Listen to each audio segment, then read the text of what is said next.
y aller. Excusez un instant.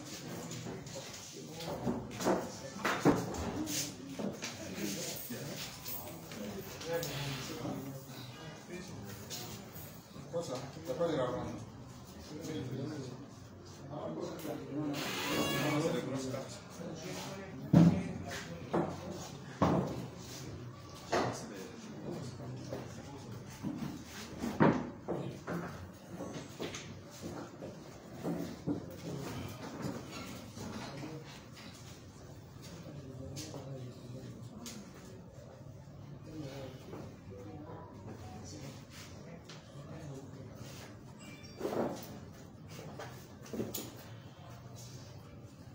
On peut commencer.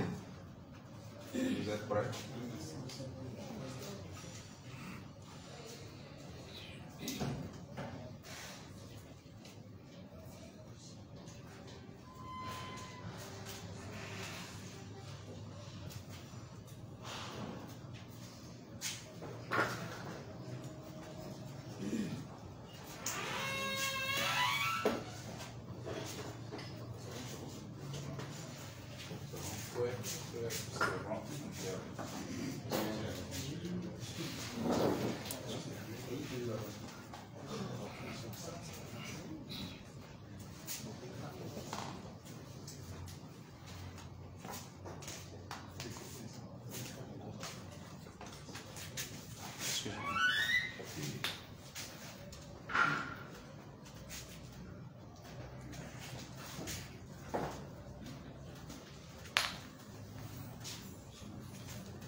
Bonjour et merci à la presse d'être là. Nous sommes au niveau d'Endogène heureux de vous accueillir et nous anticipons pour vous dire merci parce que à chacun de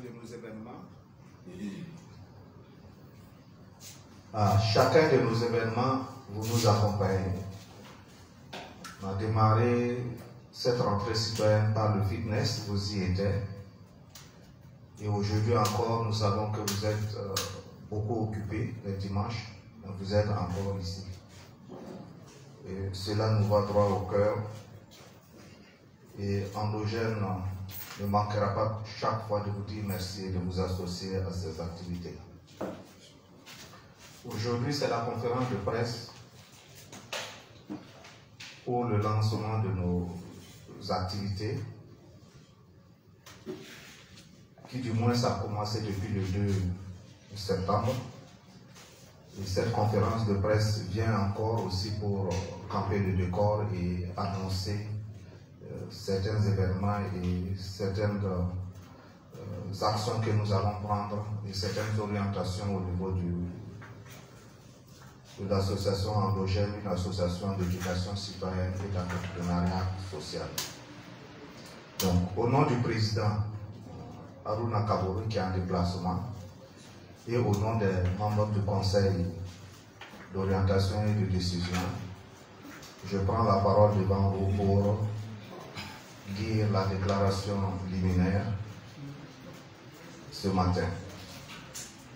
Donc, Mesdames et Messieurs les femmes et hommes des médias, chers invités, recevez par ma voix le salut fraternel des citoyennes et citoyens du Renouveau qui composent notre association Endogène.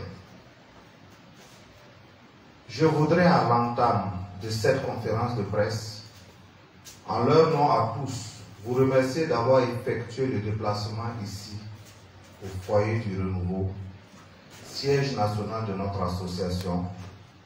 Je remercie tout particulièrement vous et vos organes respectifs pour l'accompagnement dont nous avons toujours bénéficié de votre part. Notre message de ce jour entre dans le cadre de la tenue des rencontres citoyennes 2022 qui remplacent désormais la rentrée citoyenne. Cette nouvelle dynamique consacre une ouverture avec d'autres associations et des partenaires techniques pour développer et traiter durant ces rencontres des thématiques d'éducation citoyenne et d'entrepreneuriat social. Cette année, nos rencontres citoyennes se tiennent sous le thème « Co-construction des chantiers du renouveau pour le changement de paradigme ».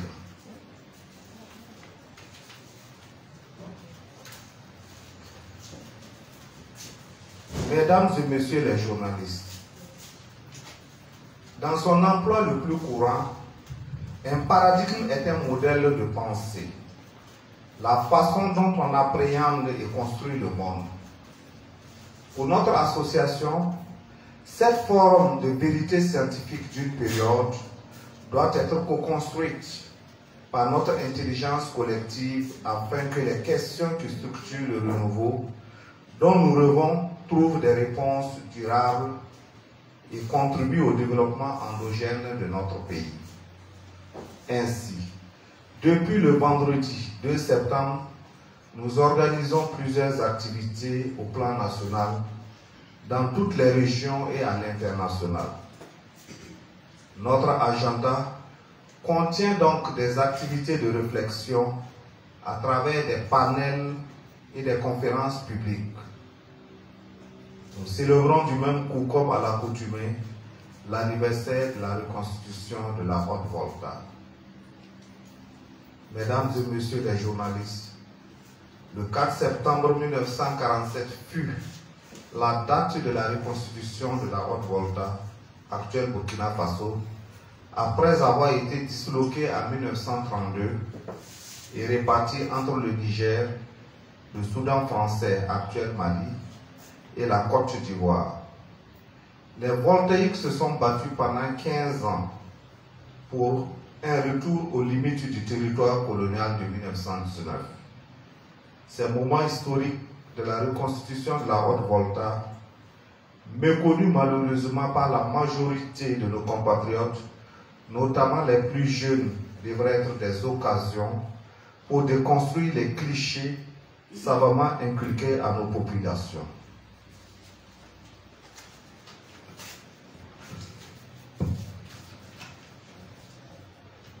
Cette date doit être une occasion de croire en nous-mêmes, de croire en nos capacités de modeler notre destin, de chercher en nous les voies et les moyens de nous frayer un chemin, de réaliser nos rêves, de construire l'État-nation dont nous rêvons. Contrairement aux autres dates célébrées dans notre pays, dans la division selon les courants politiques ou des opinions contraires, la date du 4 septembre 1947 reste clairement la seule date majeure de notre existence comme territoire depuis 1932, qui ne peut souffrir d'aucune querelle objective. Malheureusement, elle n'est pas célébrée à la hauteur de sa valeur symbolique, alors qu'elle est l'aboutissement d'une lutte patriotique unitaire, glorieuse et victorieuse. Notre association, pionnière dans la célébration de cette date, entend respecter la tradition en marquant cette rencontre citoyenne 2022 par la célébration du 75e anniversaire de cette date importante de l'existence de notre pays.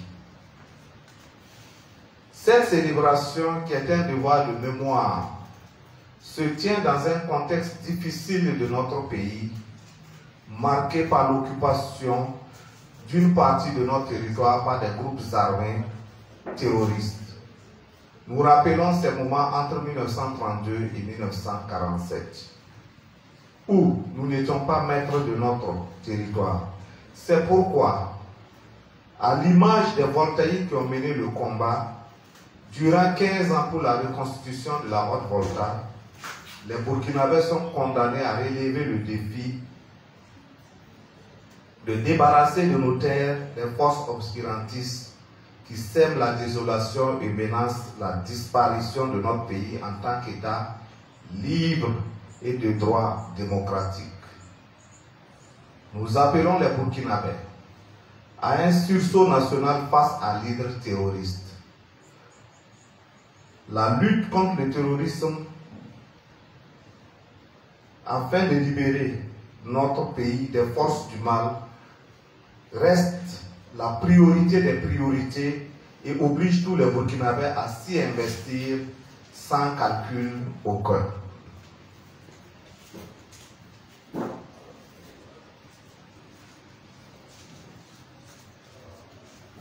C'est pourquoi nous avons une pensée particulière aux victimes de cette barbarie que sont les attaques terroristes et nous réaffirmons notre soutien aux FDS et aux VDP qui défendent notre pays sur le terrain dans les 4 coins de notre pays.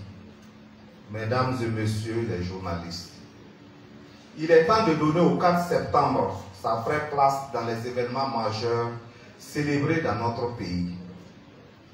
Notre association réitère son appel de l'an dernier en demandant qu'il y ait des marques tangibles pour magnifier cette date, telle une avenue du 4 septembre 1947 ou un monument dont le nom y est dédié.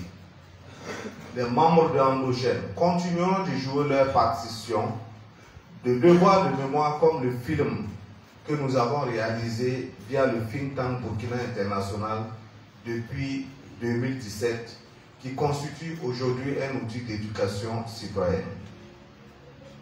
Mesdames et messieurs les journalistes, l'année dernière, lors de nos rencontres citoyennes, il vous souviendra que nous avons lancé le prix afin de primer des acteurs qui se sont illustrés dans ces actions pour la construction de l'État-nation, de l'édification de l'État de droit démocratique. Nous informons que nous avançons. Nous avons des nominés et le prix sera décerné le 15 octobre 2022, soit dans 1 mois et demi.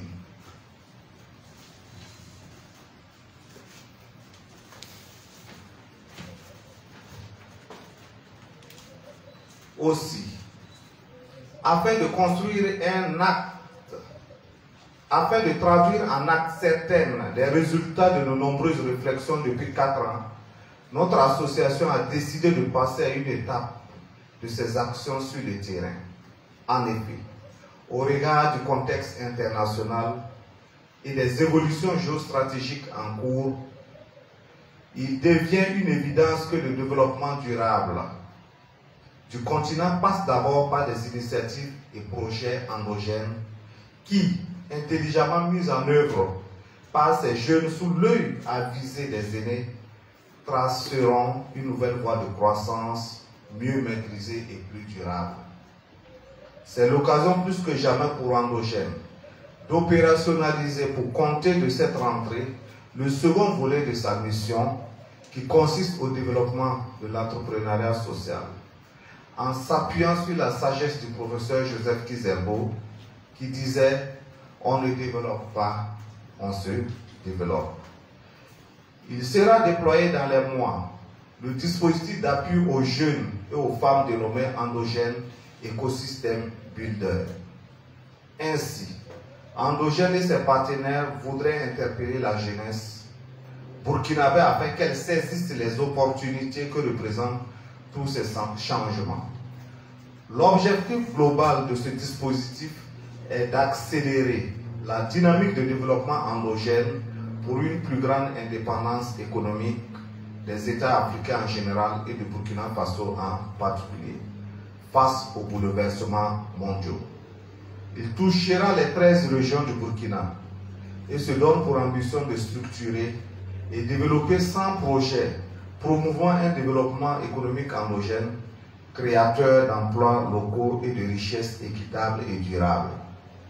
Il se déroulera sur 5 années et sera financé par Endogène, les partenaires techniques et financiers, donateurs institutionnels et privés, fondations, business angels, etc.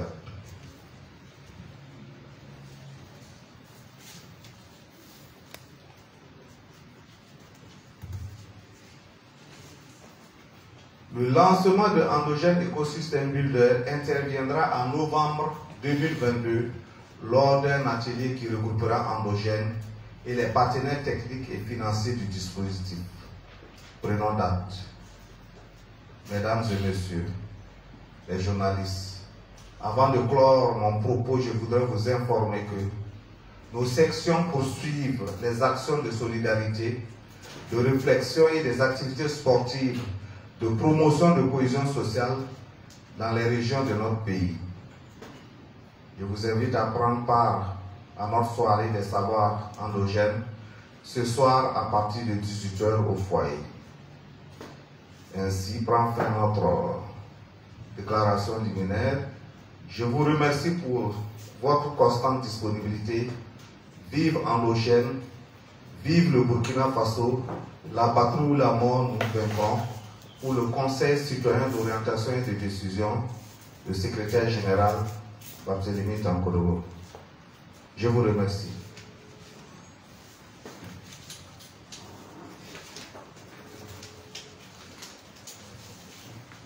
Maintenant, c'est place aux questions.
Par ma gauche.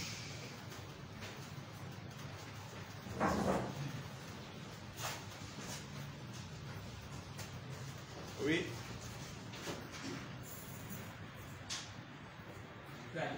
Oui.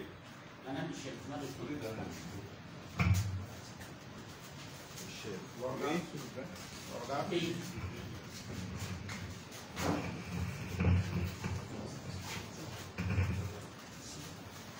Merci. Merci pour cette initiative. J'ai deux préoccupations. La première, vous avez parlé de 100 projets dans le cadre de l'écosystème Builders, j'ai bien entendu. Il s'agira de quel type de projet exactement? Et qui sont les cibles qui seront concernées? Ma seconde préoccupation, alors dans la déclaration, j'ai compris que vous faites un plaidoyer pour que la date du 4 septembre soit matérialisée sous forme de symbole. En tout cas, que cette date-là soit inscrite dans les agendas les plus fondamentaux du pays. À l'heure actuelle, est-ce que vous avez une oreille attentive par rapport à votre plaidoyer? Et sinon, quelles sont les réticences des uns et des autres par rapport à cela? Merci.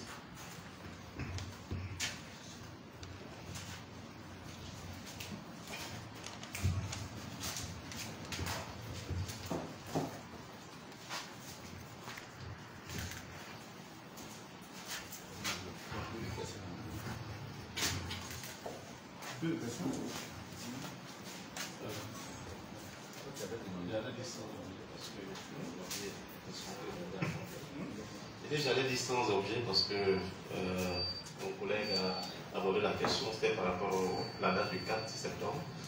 Voilà, et je voulais juste savoir, selon vous, comment est-ce que cette date-là devait être matérialisée. Voilà, il a dit tout à l'heure, à ce niveau, qu'est-ce qui bloque pour vous? Est-ce que c'est une même politique peut-être qui devrait actionner ces initiatives-là par rapport au 4 septembre?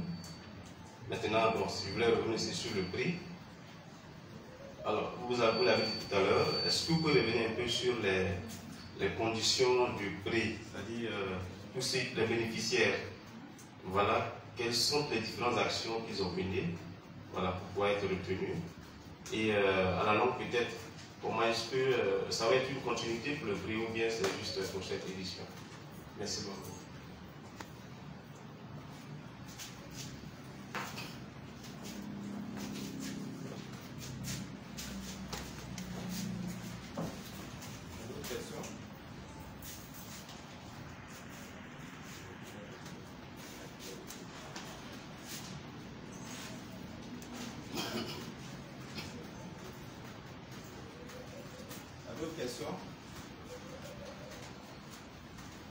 Donc, merci Monsieur et Madame Michel du pays. Les projets, ce sont des projets sociaux. Des projets qui vont concerner la plupart des femmes et des jeunes. Voilà.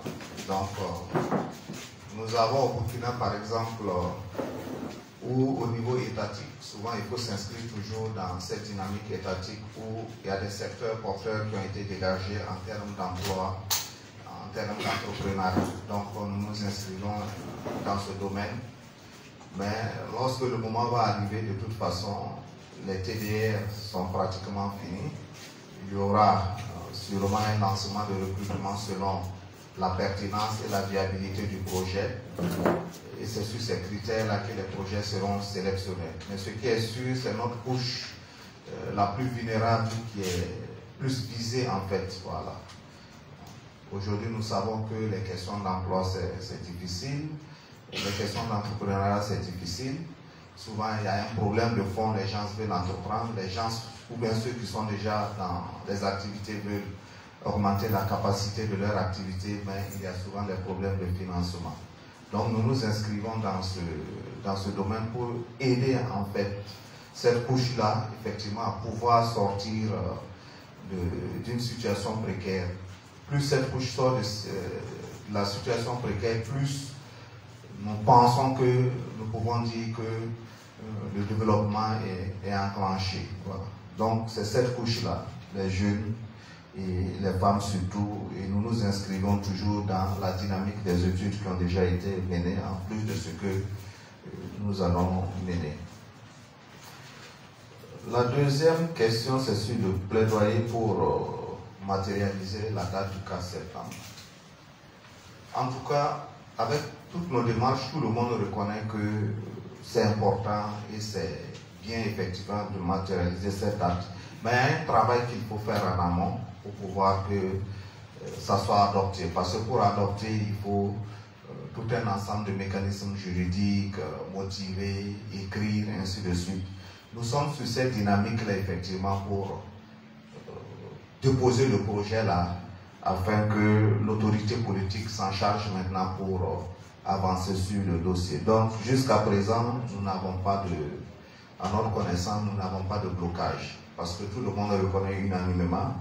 Et vous savez qu'aujourd'hui, cette date, d'autres structures aussi se sont appropriées pour faire des manifestations. Ça veut dire que c'est très, très, très important. Donc, il faut motiver, il faut démontrer, afin que l'autorité politique ait un outil, ait un avis pour pouvoir décider. Donc, jusqu'à aujourd'hui, on ne peut pas vous dire qu'il y a un blocage, il n'y a pas de blocage pour le moment. La question sur le prix, je vais laisser ça à notre administrateur, ceux qui ont travaillé beaucoup dessus, pour vous donner des réponses. Merci. Excusez. Alors, par rapport au... Voilà.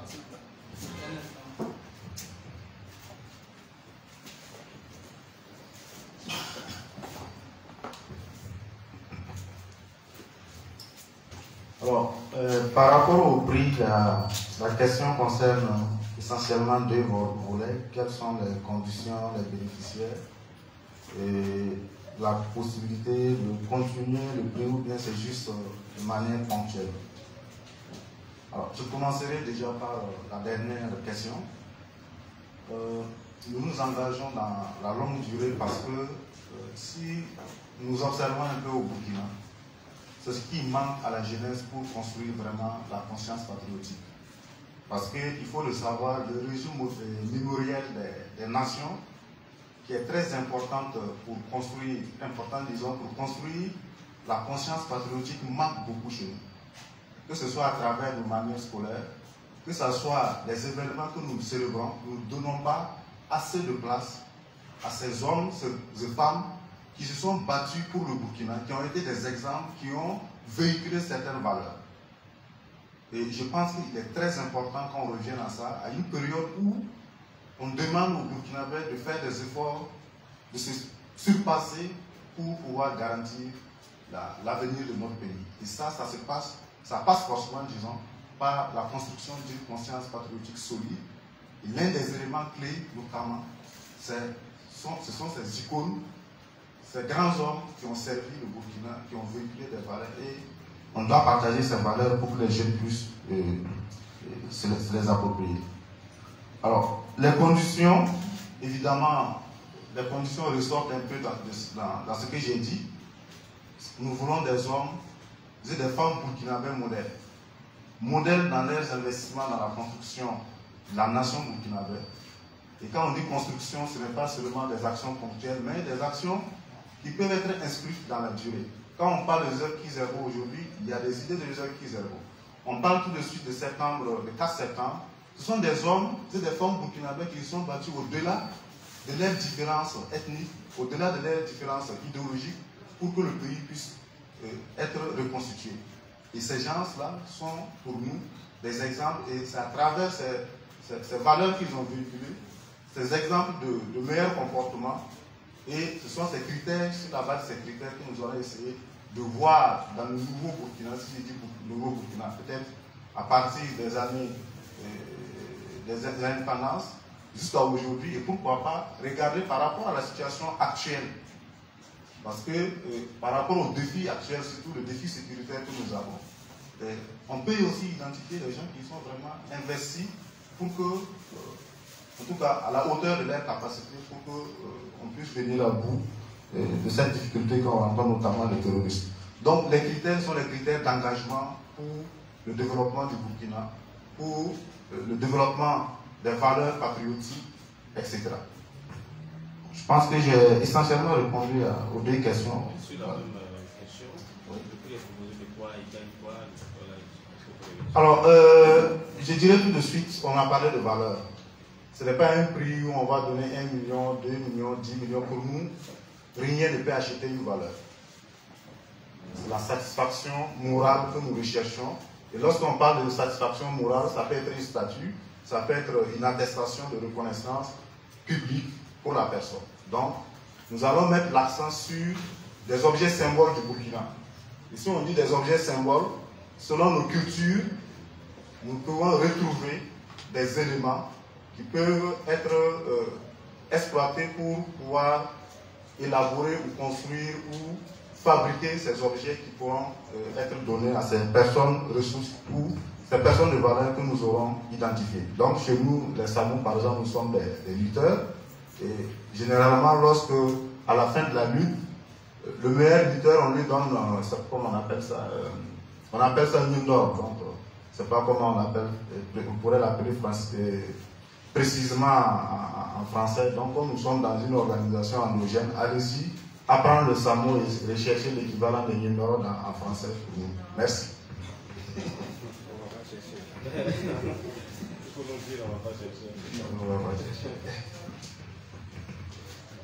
Il y a d'autres questions? Oui. Oui. Avec pratiquement les mêmes sites, et comment aider les femmes et les jeunes. Il y a beaucoup de projets. Bien sûr, pour le cadre du pour ce qui est du projet, donc ces questions, quelles sont son originalité par rapport à ce qu'on connaît?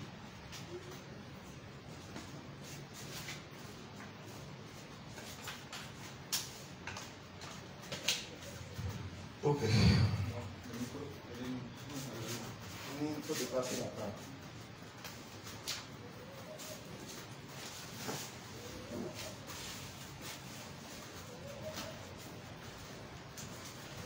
Ok.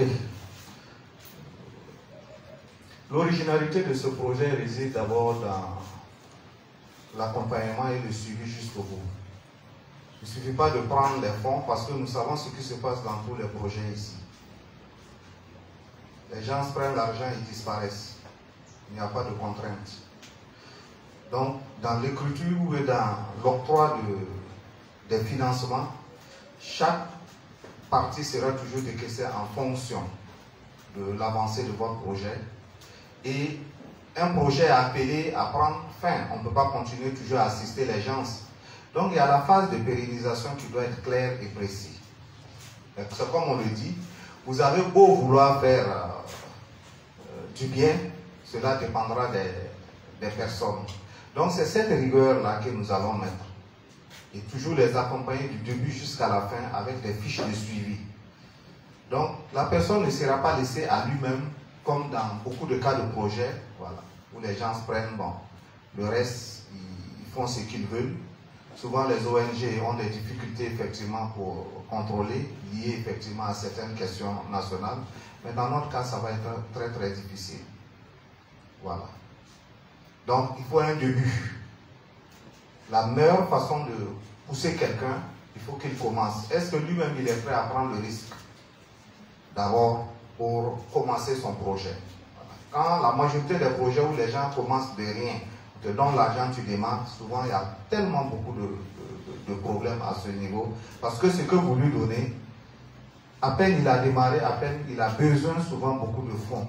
Donc il faut que les gens, les critères seront de toute façon définis. Voilà. Il faut que les gens se démarrent, c'est un exemple que je donne, mais les critères sont toujours en train d'être discutés, parce qu'on fait l'expérience de tous les projets. Qu'est-ce qui fait que ça ne marche pas? Qu'est-ce qui fait que chaque fois, une fois les financements sont arrêtés, les gens n'avancent pas? Voilà. Et à ce niveau aussi, c'est comme il a dit, il y a une mentalité ici aussi. Il y a une mentalité, il faut que les jeunes aussi quittent dans ça. Ce n'est pas de l'argent gratuit. Ce n'est pas de l'argent qu'on jette. Parce que souvent, on entend les jeunes, bon, quand c'est l'État, on dit de toute façon, c'est notre argent. Parce qu'au niveau de l'État, les financements qu'ils donnent, personne ne veut faire un audit, parce que c'est catastrophique. Le semblant d'audit qu'ils ont essayé de faire à un certain moment, ils se sont rendus compte, les gens ont pris l'argent, ils ont payé billets d'avion, ils sont allés aux États-Unis. Certains se sont mariés, ils ont payé 135. Voilà. Donc il y a un minimum que la personne doit remplir avant de venir. Il ne suffit pas d'aller faire écrire un beau projet si toi-même tu n'aimes. Je donne un autre exemple. Vous voulez faire de l'élevage, vous-même vous n'êtes même pas formé dans l'élevage. Comment vous voulez avancer? Ce n'est pas possible. Donc il y aura des critères tellement sélectifs. Il ne suffit pas de prendre beaucoup. Il suffit de prendre ceux qui sont déterminés à avancer. Voilà. Si tu n'es pas déterminé, on ne discute pas de toi. Celui qui veut sortir de sa situation, il saura se battre. Il saura prendre le risque. Quel est le risque mesuré, calculé qu'il peut prendre pour avancer dans le passé? Être un entrepreneur, on a des entrepreneurs ici, demandez-les. Il y a des gens qui ne veulent pas prendre de risque, donc ils sont dans leur zone de confort. Donc, il y aura des formations. Et nous, nos formations, ce n'est pas prendre des théoriciens pour c'est les gens qui sont du domaine.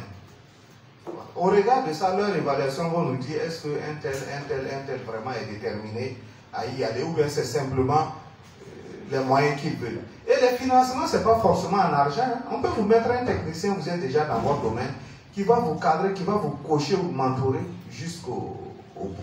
Donc, ces critères sont toujours en train d'être redéfinis. C'est bien vrai qu'il y a un travail qui est fait, mais au regard des expériences des uns et des autres, nous sommes encore en train de retravailler dessus. On n'invente pas la roue, elle existe.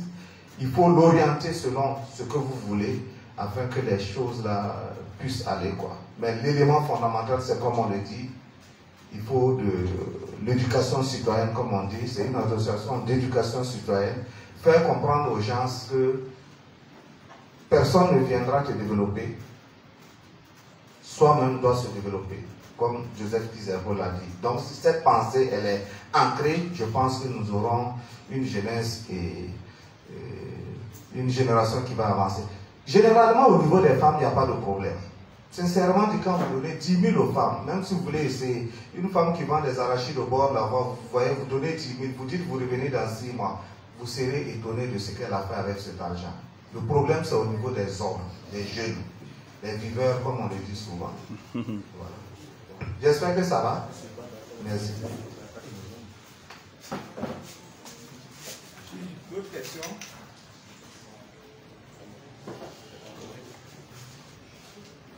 D'autres questions? Vous pouvez parler ensemble. Si vous avez des questions, vous les posez ensemble. Ne vous occupez pas de lui, c'est un accompagnateur.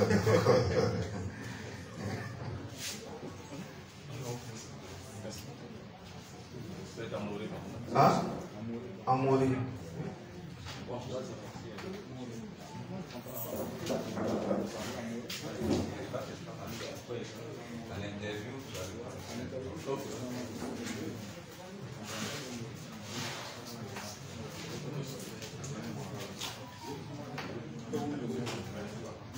Ok.